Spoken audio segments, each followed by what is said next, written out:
We go. All right, guys. What is today? Pavel, help me out. What is today? It's 11th, right? 11th. Hello, guys. It's the 11th of June, apparently, and it's 8 o'clock on top of that. And we're going to do another webinar. So, welcome, everybody. My name is Eric. I'm your host. Yeah, it's all about mental overdrive. This was a puzzle to me when I saw the title, because I don't make these titles myself. Actually, somebody else makes titles. And usually last minute, I come up with, all right, so this is what tonight's talk is going to be about.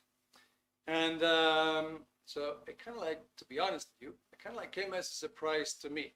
Nevertheless, I think we're going to make something out of it, at least something useful for you that you may be able to use in your life. So what we're going to talk about is the mental fact, which has to do with the mind, and then all the racing thoughts and things that you seemingly cannot do, cannot finish in life, cannot tackle, cannot control. Why is that? Where is that coming from? Right? Now, we had 60 registrations on Meetup tonight. Not everybody came. We had people on Eventbrite, but we're also, of course, on YouTube tonight. We're on Instagram. We're on Zoom, as you guys are here right now. And then I think we're even on Facebook. Okay. So let's see who is here to get started with. So I say Jaydeep. Welcome, Jaydeep. And then we have Kyle again. Kyle, it's good to see you, my friend. I just heard the news, what's going on in Northern Ireland. Seems to be a bit tumultuous. Not sure if you experience anything up there. Now we got Lubika. All right, Lubika, nice to have you. Then we got Michael Kendrick. Then we got Tim Hu. And do we have anybody else here? Okay. We got Clemens, and I think I pretty much got all the names, guys. Okay, well, maybe we can do a little round of introduction. Maybe you want to put something in the chat. Let me know where you're from and what brought you to this webinar tonight. So what was the motivation for you to join in? Kyle, it's beyond mental up here, unfortunately, getting closer to us every night. Oh my God, wow. Yeah. Amazing. I just came back from Northern Ireland. I was there for 2 days in the weekend. Definitely a very nice place. I loved it. But of course, every place got its own culture. And what can you say? Right now, things globally seem to get a bit out of control, right? All right. So, Michael, you're from Cork, Ireland. Beautiful. Been to Cork as well a couple of times. So, just for a brief introduction. My name is Eric. Like I said already, I'm 57 years old. I'm originally from Holland, which is the Netherlands. Lived in different parts of the Netherlands. At some point moved to the Caribbean, then went to Venezuela, Mexico, came back, lived in Scandinavia for a while, then went down to Belgium, came back to Holland, now in Ireland since the last 3 years. Yeah, I like to roam around and well, basically try different places. Settle down, start something new, and at some point say, okay, goodbye. I think I'm ready for the next destination. Kind of like the guy that lives out of a suitcase, so to speak. Yeah, that's what I like in life. Anyway, so we got Jaydeep. You're in London right now. Joined the session for mental exhaustion due to work and stress. All right, Jaydeep, thank you for the answer. Maybe you can tell me right away if you have to multitask a lot, or if you have to meet certain targets, and those kind of things. Yeah, is there a lot of pressure at work? I'd like to know. We got Clemence from Oxford in the UK. All right, yes, that is true. Okay, guys, let's see what else do we have here. All of a sudden, I got this funny pop up here. All right, now. Good. So we get some answers. That's great.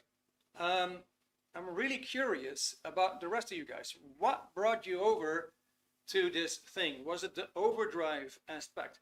What is the thing that you feel is messing you up? What's messing up your life? What's messing up your work? What's taking away all your pleasure?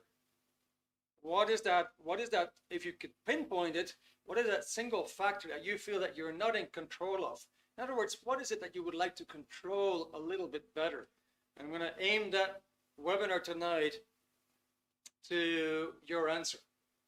What is it that you would like to control a little bit better? All right, so Jaydeep, you say emotions. All right, good. Thank you very, very much for the answer. So when you say emotions, that's a very, very interesting thing. When you can't get things done, when things are too much, like an overload, do you go into certain unwanted emotions? You get angry, you get upset, you get grumpy, or you get sad, or you go into maybe it's all hopeless, right? What is happening there? All right, Michael Kendrick, can I control emotions and how to react to stress? All right, good. So there's another one on emotions. Good. Clemens, I've recently started a new job and I'm struggling to deconnect in the evenings and manage the stress. All right, good. So let me see. We're going to talk about, first of all, this is my decision. Yeah, I'm just coming in blank. This is my decision. First thing I want to explain to you is why these things happen to you. All right? I want to explain to you why this happens. Apparently, there's something there that seems to control you, and you don't control it. When you're under stress, the stress is controlling you, and you're not controlling the stress, right? You want to, but somehow you can't shake it off. You take it home with you. You take it to bed with you. It's a constant dominating factor, controlling your life, controlling you. Whatever you do, maybe you go to the gym, maybe you go for a walk, maybe you take, I don't know, an aspirin, maybe you have a couple of beers, but you can't shake it off. It continues to be there or come back. Am I right? Just see if we're on an agreement level here. Yes. All right. Now, so in order to get this, we need to know something about the mind. Now, maybe you have been told that the mind is something very, very complex. It's very hard to understand. It's not true at all. The whole thing is that when you listen to authorities and they tell you that things are very complex, it is because they haven't understood things themselves. You take an engine, you take an internal combustion engine, like a diesel engine or a gasoline engine, and it consists of like 8,000 parts. Right? That's a lot of parts. But any mechanic can tell you what is an engine and how does it work. And he will actually find it quite easy to explain that to you if he understood it himself. If he didn't understand it himself, then it became very complex to him. Now, that also probably made him into a very bad mechanic, right? So the same thing is applicable to the mind. And to that extent, I'm just going to give you a few demonstrations so that you actually understand what is happening to you. Let's do that as a first start. Now, as a drill, as an exercise, what I would like you to do is we're just going to do a simple exercise, and I would like you to recall primary school. Just recall primary school. Now, if I say primary school, let's see if you can get a recall of, for example, the playground, the classroom, the building itself. And if you look at the building, what did it look like? What were its colors? What did the windows look like? What did the roof look like? What was the picture when you would look at school from the street side? What was the picture that you got from school when you looked at it from the playground side? Right? Now see, if you could imagine again the classroom, and then take the viewpoint from where you would sit. And where's the teacher? Where's the blackboard? Where are the windows? Where's the door? Now, quick question. Did you get some flashes? Did you get some images? Did you get some pictures?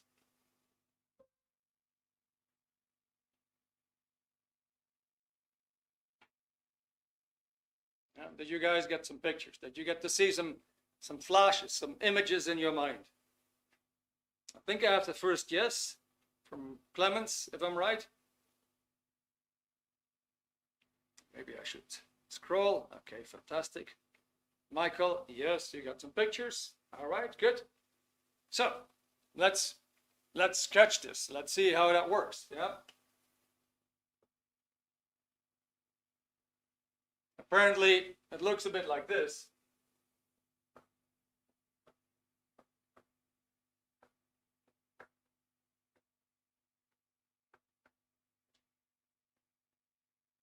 So that's your mind. Your mind makes mental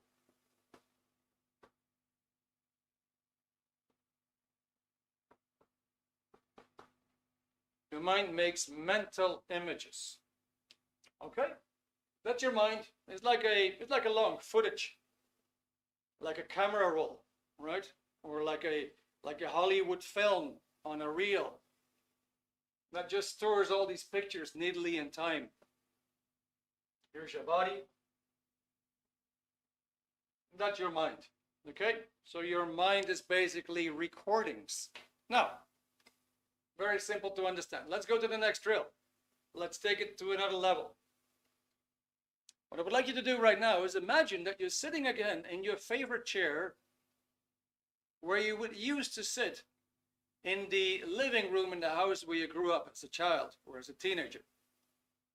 So imagine that you're sitting in your chair in the living room in the house where you grew up. Now, if you have that, just orient yourself a little bit in the room. What I'd like you to do is just to point out where is the nearest table.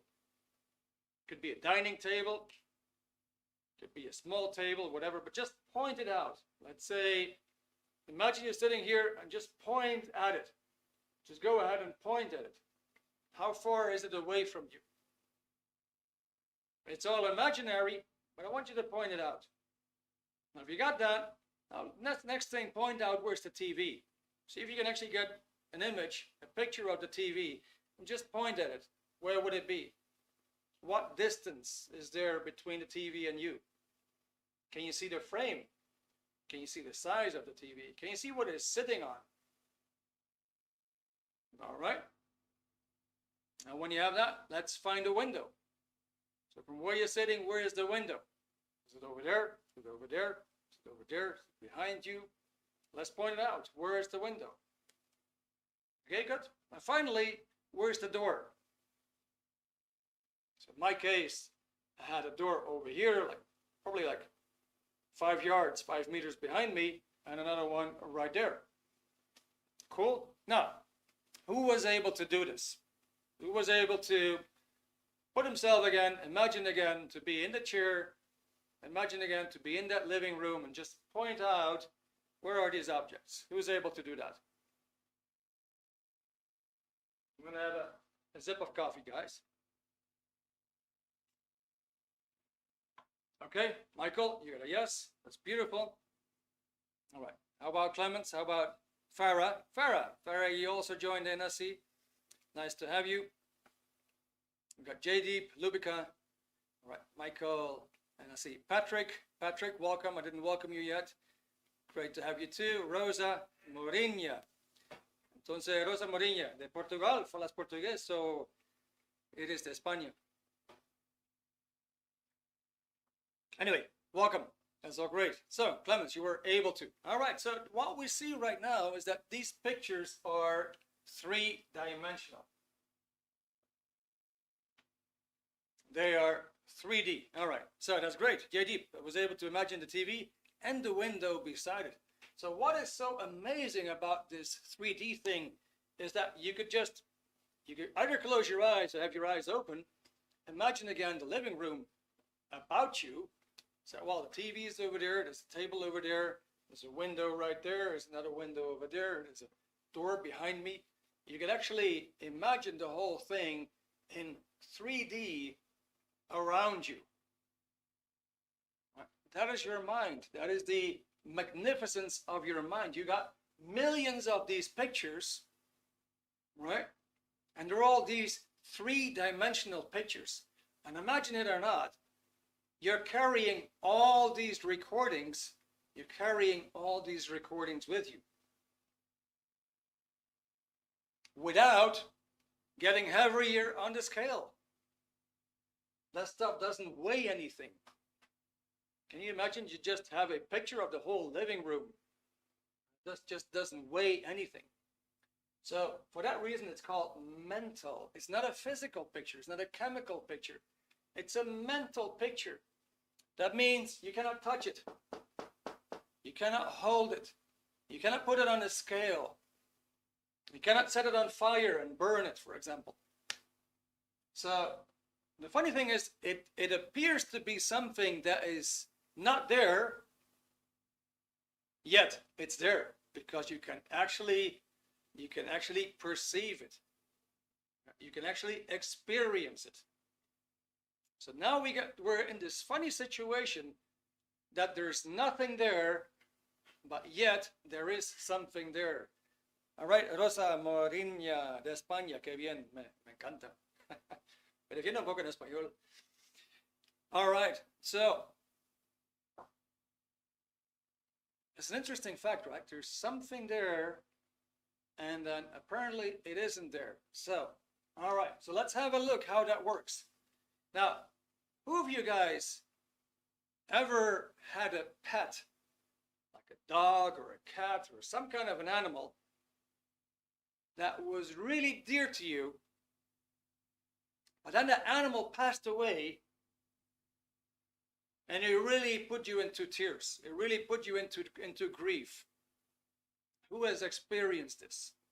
You were a kid, maybe you were a teenager, you had this lovely dog or a cat or hamster, bird, I don't know, but something you were really attached to. Then that animal passed away, and it really put you into grief. Who has an experience like that? All right, JD, yeah, you lost a sparrow. There you go. All right, cried a lot. Makes sense. Who else? Thank you, JD. Appreciate the answer.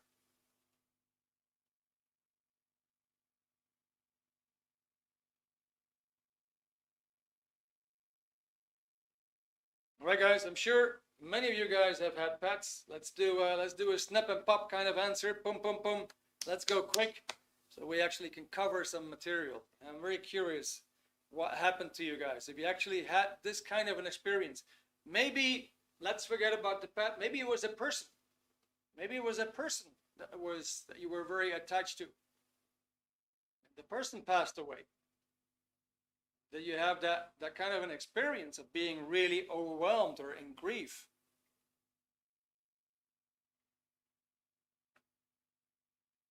Now, maybe some of you are still typing. Here's the question. Here we go. All right. My father passed away. I'm very sorry to hear that. All right. I've never had any pets, unfortunately, but I lost my grandpa when I was young, and it was really sad. Okay, guys. So, thank you for your answers. Yeah. Now, here's the thing. What happened right now when you thought back of that moment? Yeah, I don't necessarily want you to go back in the past, but what just happened? What just happened when you actually went back to get the memory again? Did some of that grief come back again to you? Was there a brief moment of pain? Was there a brief moment of emotion coming back? A brief moment of grief coming back at you when you looked at the memory that just happened?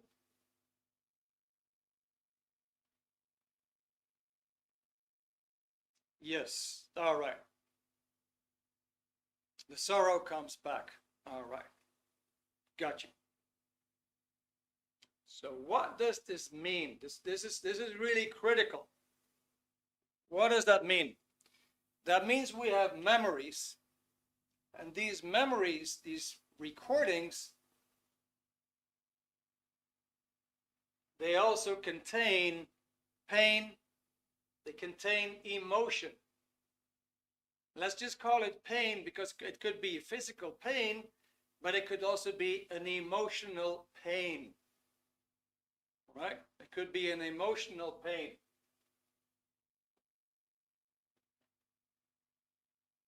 So what happens is this. You look back in your mind, which is you look back in the past, quite frankly, you got all these pictures with you. You just grab one and you inspect it again. You look at it again. And now actually you kind of like sense its content, and the content is re-experienced. You re-experience the content, which is to say you re-experience the emotion again.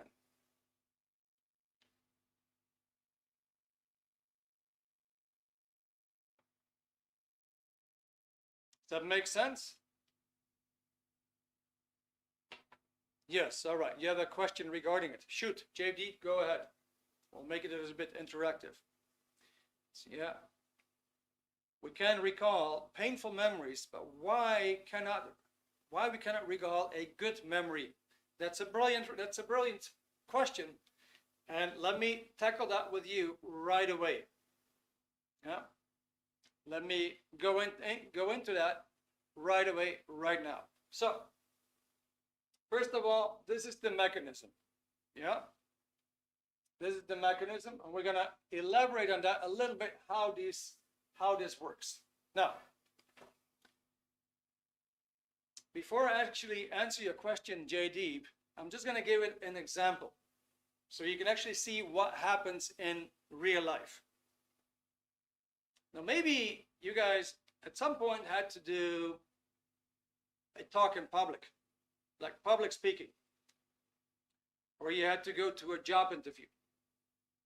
Now, who of you have felt nervous or stressed in these moments where you had to go to a job interview, or you had to do, let's say, you had to do an exam, or you had to speak in public?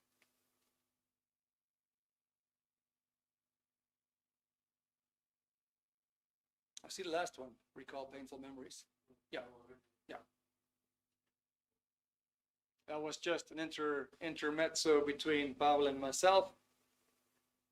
Pavel is my colleague. So, who of you actually went through this experience where you had to speak in public or go to a job interview, maybe do an exam, and you felt stressed or nervous? Who has experienced something like this? It just simply be a yes or a no, and we know that we're tracking. Yes. All right. Good. So, what is happening here? Let me clarify that.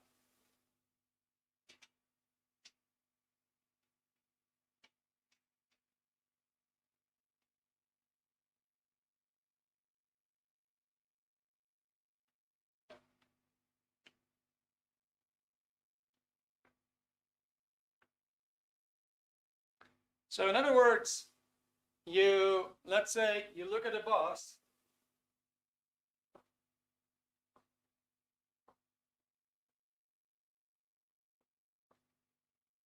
There's you, here's your boss, or it's your future boss, or it's an employer, or it's a recruiter, or let's say here we have an audience, a boss, an audience, whatever. Obviously, if it's an audience, it's a lot of people, right?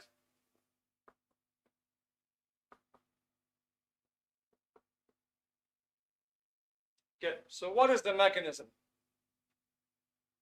We tend to look at this, and now something kicks in. Something starts to control us.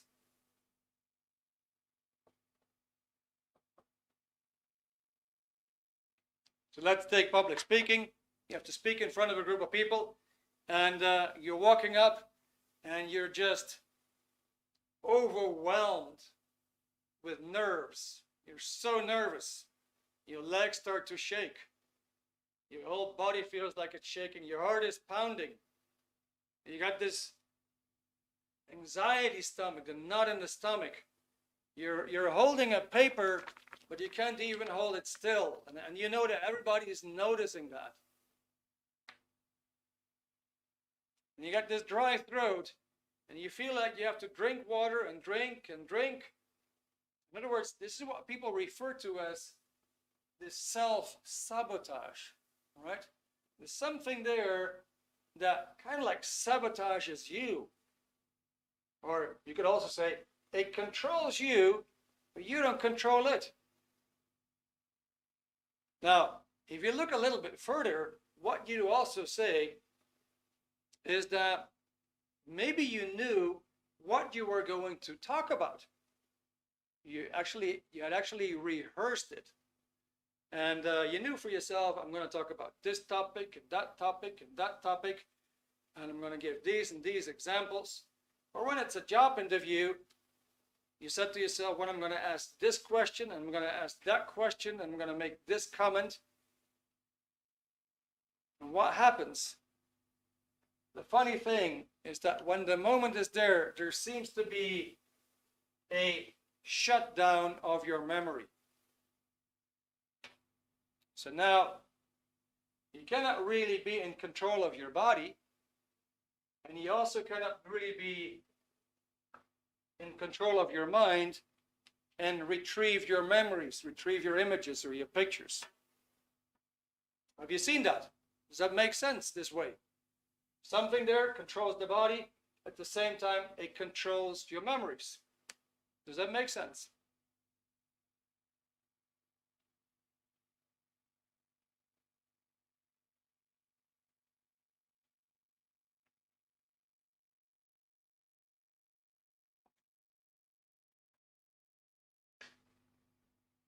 It does. Okay, well, that's great. That's fantastic. All right, now, so if you look at that mechanism, you will find out that it doesn't just happen when you speak in public. It doesn't just happen when you have to do an exam. It just doesn't happen when you have to go for a job interview. It happens to be that you may feel very, very uncomfortable with certain people. I'm sure most of us would feel uncomfortable near to a doctor or a dentist. But likewise, maybe also an employer, the boss in the company, or maybe even a colleague, and perhaps even a customer. There's definitely some people who can make you feel uncomfortable. I'm sure everybody could relate to a bully making you feel uncomfortable. Right? Well, what is that mechanism that something makes you feel uncomfortable? Is that this mechanism kicks in. Now there's something there that controls you and controls your mind in a bad way. So certain people can make you feel uncomfortable. And when that happens, we're no longer in control. We cannot really do the things that we want to do. This is where the mental overdrive comes in. Because we want to do things, but then when we can do them, and we know that we should do them, and we don't go into action, but we know that we should go into action, then of course all that stuff starts to pile up. So now, let's take people for what they are, and let's say certain locations can make you feel very uncomfortable. Now, once again, maybe a dentist office, a hospital, police station, military barracks, could probably make you feel very uncomfortable, right? But it could just be that, for example, well, you know, people, they freak out when they're in a plane. They feel very, very uncomfortable in a plane, as if they know they're going to die in that plane. And there could be other places where a person feels very uncomfortable, like in a narrow space, such as an elevator. But I'm sure you can think of more spaces where you feel uncomfortable, where you cannot be yourself. Now, I'm very curious. I'm just going to pop a question here. Is there such a space that you have that you feel, that space always makes me feel uncomfortable? Whether it's the boss's office, or it's the, I don't know, the treasury office, or it's a certain customer that you have to see, or it's one of the family members' homes, or it's one of the, I don't know, neighbors' places. Is there any such place that you feel that makes you feel uncomfortable to be there? And if that does, if you have that discomfort, once again, something is controlling you, your body, and your mind to a certain extent. Doesn't have to be that much, but there's something there that puts you under that control. It controls you. You're no longer really the real you, not yourself. So we had locations, and we had certain people that can make you feel uncomfortable. Now there's also certain situations. There's certain situations that you would kind of like shun. You say, I'm not gonna go there. I'm not gonna do this. Now, what do I mean by a situation? I don't mean something big. There's something like a certain activity, let's put it that way, that you find really hard. I'll give you a personal example. When I was younger, the one thing that would freak me out, that I would always run away from, was to make phone calls. I would not even call the hairdresser when I was younger. That would just freak me out. I got an instant knot in the stomach. That was a situation that I couldn't handle. It was a kind of like a circumstance that I couldn't handle. Something would take over that control totally, and I simply couldn't do it. Now it's handled. It's fully handled. It's not a problem anymore. So by the end of the evening, I'm going to show you a technique, what technique that actually handles. But I'm kind of curious from you guys, what is that thing that you feel that is just causing you stress and a whole lot of discomfort? Something you need to do, let's say for your job, but it is just so hard. Maybe it's handling a customer. Maybe it's handling a colleague. Maybe it's putting yourself to a task. But there must be something specific there that you feel is a bit beyond your control. You cannot really face that part of the task. Just facing that thing that you have to do seems to be like an impossible thing. All right, Clemens, you also struggle with phone calls. Right, there you go. Yeah, could be a huge thing, right? So thank you very much, by the way. Thank you for your honesty, frankness, openness. That indicates you're not the only one. There's a lot of people who struggle with this. I'll give you another one. Let's say you're a salesperson, right? And you just find it very, very hard to find new clients because you have to reach out, you have to call them, you have to build a relationship from scratch. You don't even know the person. Can be very hard. And then this thing just kicks in. It controls you because the only thing you want to do at that moment is to shake this off, and you just can't. Well, actually you can, but we're gonna cover that later on.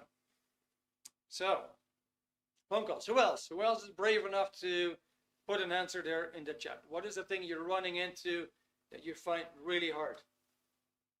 It's another thing, for example, let's say when you're a salesperson, it could be that, you can build the relationship, you can make the quotation, you can make the offer.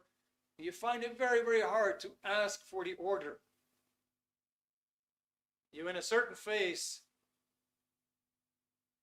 of the procedure, and just that part is giving you difficulties.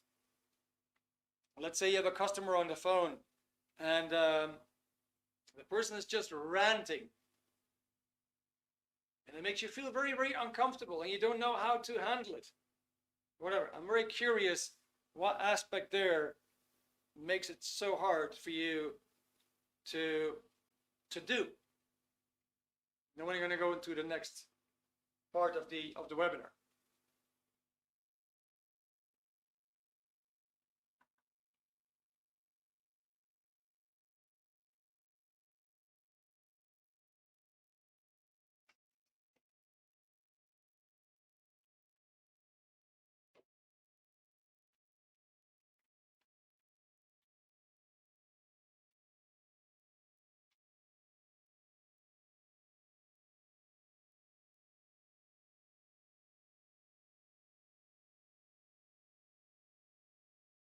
All right.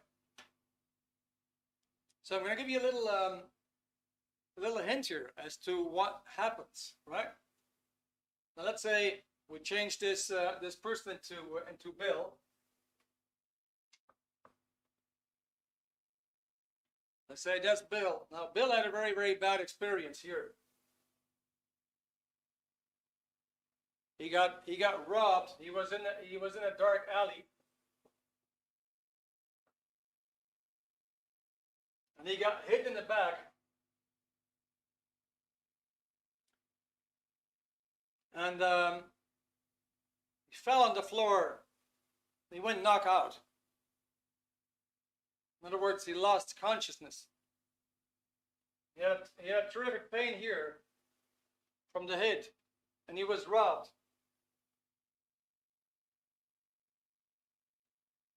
So when he woke up, he was in pain.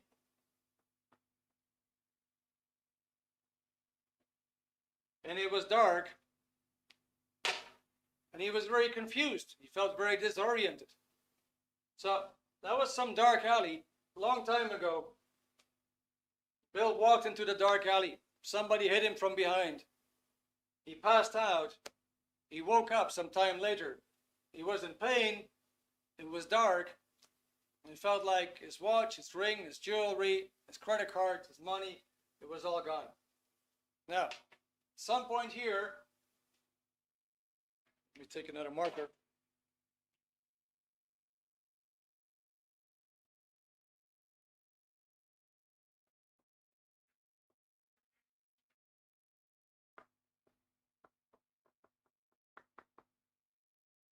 Bill is walking into a dark alley again. This is present time, and Bill is just walking into a dark alley. What is his mind going to do? He's got a bad experience there, but now in present time, he finds himself, while he walks, all of a sudden he finds himself in a dark alley. What is his mind going to do?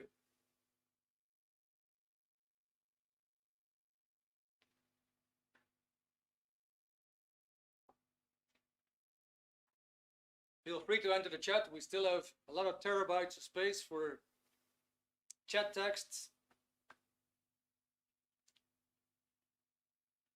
I'm curious what you guys think.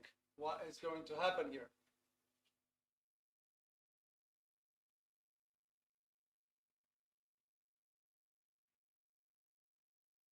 Yeah, exactly. So you're very close, Clemens. Remember the last time something happened. Actually, what happens here is not a memory. That's the kicker. So he doesn't memorize it. What happens there was a moment of unconsciousness.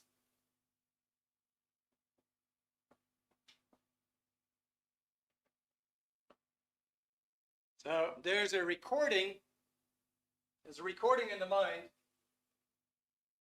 But he was unconscious during the moment. Maybe there was only a beginning where he felt the hit. And then he passed out. And he woke up again and he was in pain. Right? Now, if that were you, you would actually have a recording of this. And what the mind does is doing the mistake of identifying this one with that one. So now, here's a dark alley. And the mind says, uh-oh, you've been in a dark alley before. So it identifies the new dark alley with the old dark alley. And since we have pain here, that pain is going to turn on. And now, as a warning sign is going to control him. Likewise, he cannot really access his mind at that moment. He cannot think logically. What am I going to do when I'm in this dark alley? And you get the famous fight and flight mechanism. Yeah, people start to run away or start to fight the situation that they're in. And this is because we misidentify. Because this dark alley may not have any danger in it, but to the mind, these things are the same. You can see how that goes. Somebody makes you a financial proposal. He convinces you, look at my phone. I put 5 grand down, and right now it's 50 grand. Listen, my friend, go to the bank, get yourself some money, I'll invest it for you. You're gonna be a rich man next week. You go to the bank, you get yourself a loan, you give it to your friend to find out a week later that you were scammed. So you got a bad experience there. Now here in present time, somebody makes you a financial offer. Most likely, instantly, you're gonna go there to the bad experience, and your mind's gonna tell you, been there, done that, never again. Now, what if this new person is actually genuine and makes you the real deal? Now you're missing out on something. That is because there is a mechanism there that runs on full automatic. It runs on full automatic. And it controls you, you don't control it. Now, I guess you get that mechanism, right? Could just be another example. Let's say you dated a person from Holland. Let's take my country. You dated a person from Holland. And the person treated you so badly that you have all these kind of bad experiences with that Dutch person. You probably come to the conclusion, I will never ever date a person from Holland again. Now, you meet a new person from Holland. Instantly your mind's going to tell you, don't trust this guy. That's how it works. Yeah, we got a mechanism there that runs on full automatic. Now, if it runs on full automatic, that means it is always controlling you. You're always subjected to its forces. And that means you will always continue to have difficulty with certain people, in certain situations, in certain locations. So how do we break through that? How do we get out of this condition? That is the question, of course, right? Now, there is something very interesting about this. And before I get there, if we just focus briefly on not being able to face certain people, certain situations, certain locations, right? Let alone work. If there's certain things that we cannot face about work, then we're in this condition. You know that there's certain things that you need to do. You know there are certain things that you should be doing. You know that there's certain things that you want to do. But then something is holding you back and you can't seem to get to it. You can't seem to do it because of stress. So now you got something there that you need to do that you cannot do. And here is the problem with targets and all kinds of pressure from above. When you know that you need to do things that causes you difficulties. And that is when we go into the negative emotions, right? So in other words, there is a mechanism there that prevents you from doing the things that you want to do, from doing the things that you know you should be doing. Now maybe, and you can see this, sometimes there's something that you really want to do, You have a certain purpose, a certain goal, something that you want to achieve in your life, and you're still not doing it. You know that you want to do it. That's the one thing you should be doing because that is going to get you happy, but you're not doing it. Something is holding you back. And the flip side of that is that you now engage in doing the stuff that you don't want to do, all the bad habits. So there's also something there that impulses you to go into the bad habits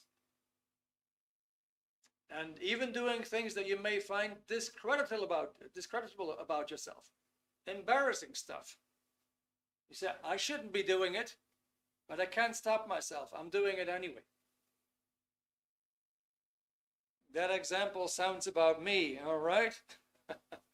I got you, Ash. Yeah, that was probably just a few minutes ago. But yeah, there we go. Now, so we don't need to be ashamed of this mechanism, because I can tell you, this is the mechanism that makes planet Earth hell. It makes people do very irrational things. Because everybody's got this mechanism. It makes people do very irrational things. They're not themselves. And if you ask anybody, what is it that you most want to be in life? If you ask long enough, the person will say, I just want to be me. I just want to be me. Meaning, I don't want that freaking mechanism that makes me feel uncomfortable with people, makes me feel uncomfortable in situations, makes me feel uncomfortable in certain locations. Now, that mechanism here is actually referred to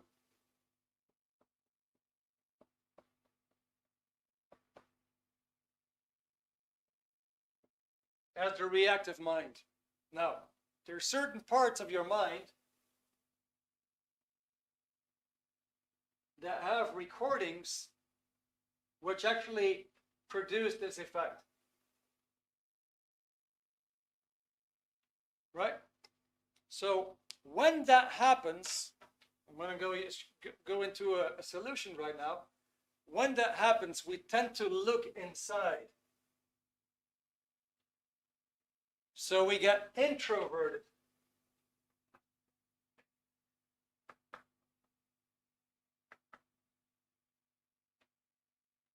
Now, the most obvious one of somebody is really introverted is like he's just staring when you make this gesture and he doesn't even see your hand.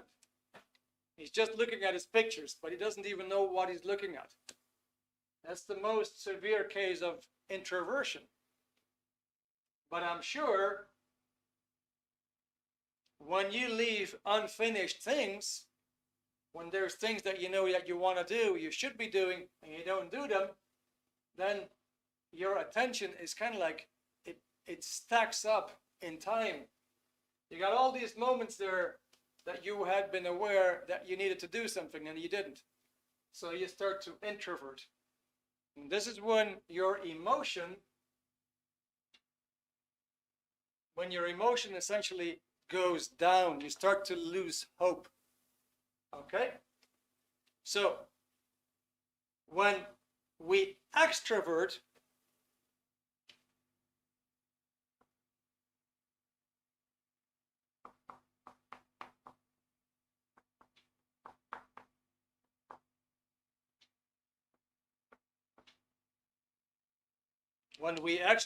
we actually look out. So, an introverted person looks inward, an extroverted person looks outward. There's two things right now that we can do. There's two remedies. Number one, the definitive remedy is to clean the reactive mind. The way that is done, there's a procedure to raise your awareness. You become aware of these pictures that you've made. Remember these mental images, these pictures? So it makes you more aware of these pictures that you have, in particular the pictures that contain that automatic mechanism that give you the stress and the nervousness and the anxiety stomach, and you actually get rid of them. When that happens, the control factor is no longer there. You would be clear, which is an IQ of 140 and above, a very, very competent person. He's very free to do the things that he enjoys. He can choose the things that he would like to do them, and enjoy them. So that would be somebody who would be cleared. And I'm going to show you the book that talks about that at the end of the webinar in the next 10 minutes. Now, that would be the definitive solution. Handle that part of your mind that holds you back, that limits your potential, that causes you stress and anxiety and all the other unwanted sensations, that keep your mental overdrive just going forever. You can actually get rid of that. It doesn't even take long. Now, in the meantime, there's a few things that you can do. Let's say you ended the day and you are full of stress. You're full of stress, you're still under a lot of tension. What does that mean? That means you're still introverted. You still have your attention on whatever happened in your mind. You still have your attention on what happened during the day. And you can't really look into the future or in the present. Yeah? So I'm going to show you a quick drill exercise that you can actually do that will give you relief, and it's called Take a Walk. Just take a walk. Let's do that.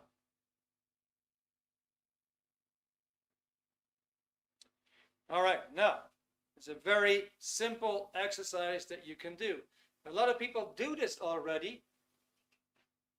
They actually do take walks, but there's one thing very specifically that you need to do in order to take a walk correctly, so you can actually extrovert and come out of that introversion. And the way you do that is by taking a walk and actually look. That means you have to look outside and stop looking inside. That means you have to force yourself to stop thinking and to actually start looking. So the procedure here, like the guy, he's just walking on a curb, right? He would just force himself to look at the bench, to look at the sidewalk, to look at the other bench, to look at the tree, to observe the birds, to observe the pasture, to look at, let's say, the tower, to look at some other buildings. In other words, he will walk and he will force himself to look and to keep looking. Now, as he continues with that procedure, he will find out that he will actually come out of this introversion and he will start to become lighter. And at some point, he will actually feel some enlightenment. He will actually feel some relief. He will actually feel better, like he's just been able to disconnect from whatever was going on in the office at work. Just keep that in mind when you do that exercise, that you keep in mind, I should stop thinking about all the things that I have at hand. I should stop thinking about all the things that I have to do. You just park that, you leave it behind, you don't give it any attention, but instead you direct your attention to the environment. When you do that, at some point you will actually snap out of it.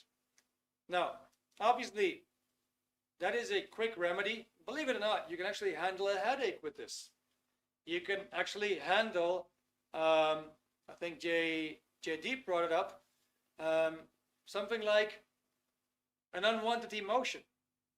If you keep on walking, you keep on looking outward, you extrovert. So you get yourself out of this. That is one thing you can do. It's kind of like a quick, temporary fix, but it's great to do at the end of the day, and it will definitely help you to relax and go to sleep. Now, there's another thing that I want to show you. And yeah, so the next thing is that is this exercise. Now, maybe in school you have seen the staring contest, that people do a contest like looking at each other and then see who actually start to laugh first, right? Who actually start to smile first. Now, or blinking with his eyes, start, I don't know, do all kinds of funny things, get nervous, get uncomfortable, start smirking, what have you, yeah? All these things will happen. Now, just keep in mind this thing. The hardest thing to face in life is another person. That's why you have difficulty facing your boss. That's why you have difficulty starting a conversation with somebody else that you don't know. That's why you have difficulty to give unpleasant news or an unpleasant message to somebody, because it's very hard to face. This drill is actually very, very therapeutical.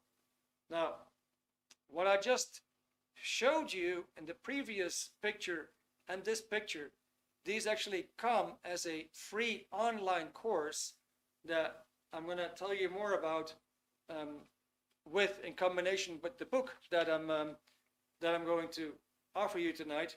But I'm going to tell you a little bit more about this specific drill. So this specific drill actually is all about confronting.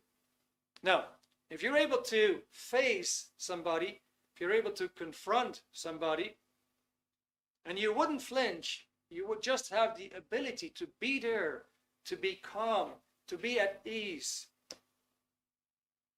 and just comfortably be there in front of that person, you would find that it wouldn't be so hard for you to talk to that person, to ask awkward questions, to be there at ease. In other words, you would be able to handle this person. If you couldn't face a person, you certainly couldn't handle him. But if you can face the person, you can handle him.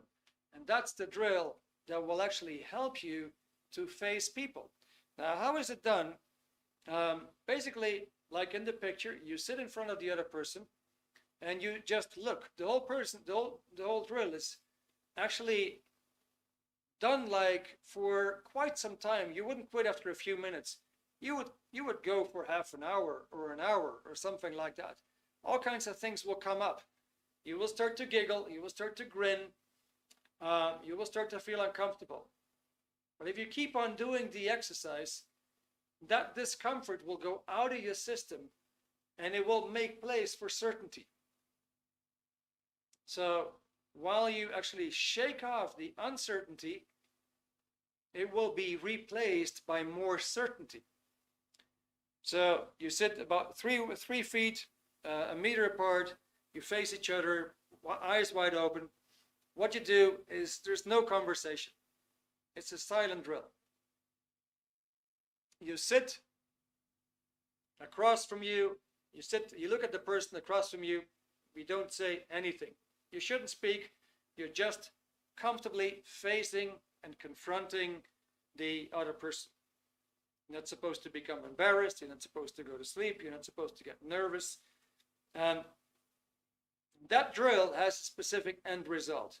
Yeah?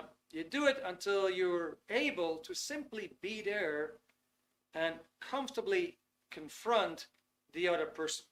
Yeah, if you want to know more about this, I can actually send that to you. All I can tell you, it is tremendously therapeutical. Because likewise, as in this previous picture, in the previous picture, the guy is forcing himself to look at the environment. And here you force yourself to look at the person. In other words, you extrovert, you keep your attention outward, not looking inward in your mind. Okay? Now, so I just meant to give you two simple things that you can do.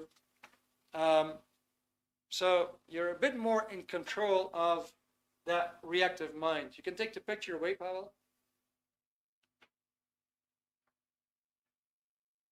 So we go back again. There's a portion of the mind that controls you. It controls you in a very, very bad way. Controls your body, controls your thinking. And that is the thing that is the ultimate solution to get rid of that. Imagine that thing would no longer be there. Imagine you could just speak in public without a knot in your stomach, not a dry throat, your legs are not shaking, your heart is not pounding, you got all your memory there. Let's imagine you could do the same thing in a job interview. Let's imagine you could be like that on the phone when you call somebody that you don't know, completely new. Let's imagine you could be like that in any situation. That would be a clear. Now, it's talked about in this book. It's an anniversary edition. It's called Dianetics, the Modern Science of Mental Health. Dianetics means through the mind. I'm just going to read to you what is actually in the back. So this is an all-time classic on the human mind. And it actually says the following.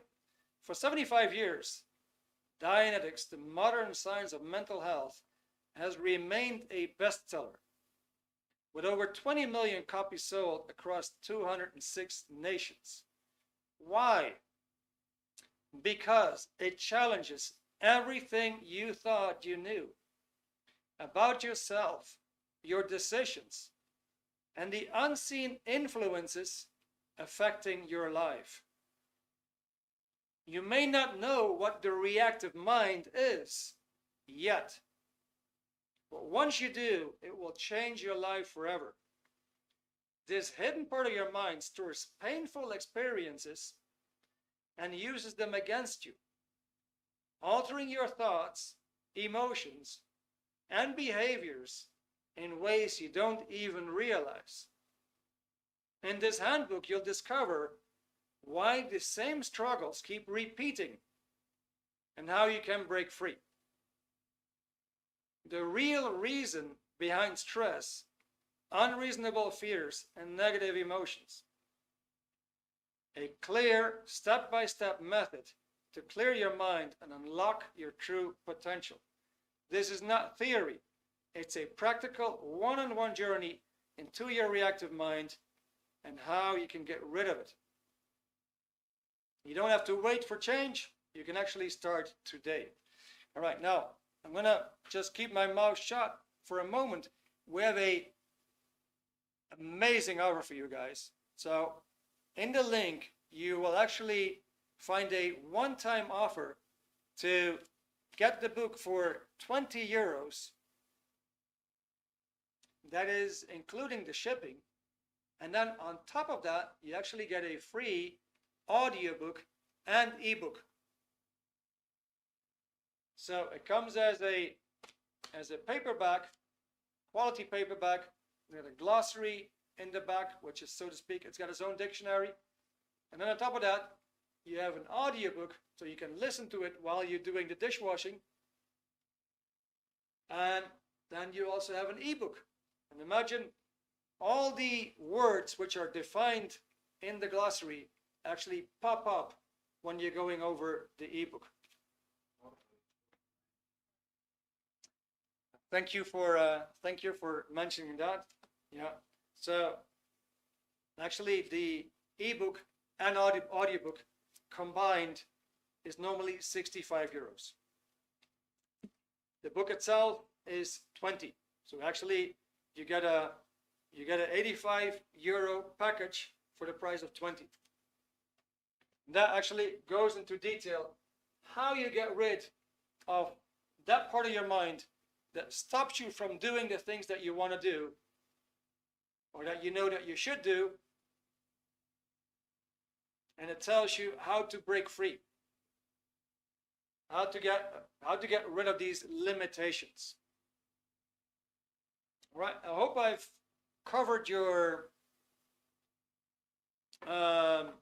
what can I say? I hope I've covered somewhat the reasons why you came tonight, why you came to this webinar, this mental overdrive. I hope you get a bit of a concept now. What is its cause behind that? What makes you mad in the head, right?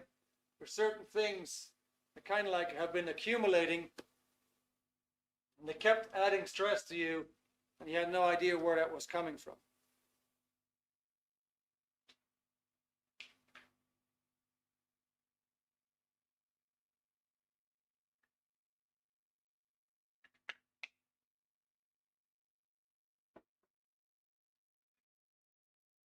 All right, we're running a little bit late. Before we end off, is there any questions that you guys have? Any questions? Pavel, if you want, you can actually put my number in the chat. My colleague is actually going to put my number in the chat. It's my WhatsApp number, just in case if you have anything you want to ask privately, feel free. I'm going to share my WhatsApp number with you guys.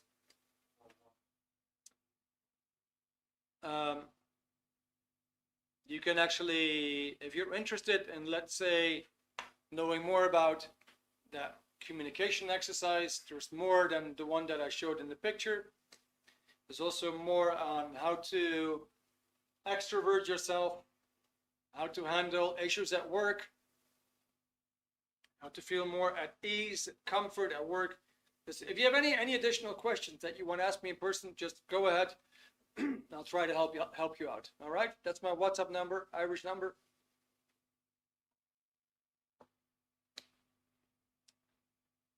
I'll just wait a minute for questions, and if not, then I think we can actually end off for tonight.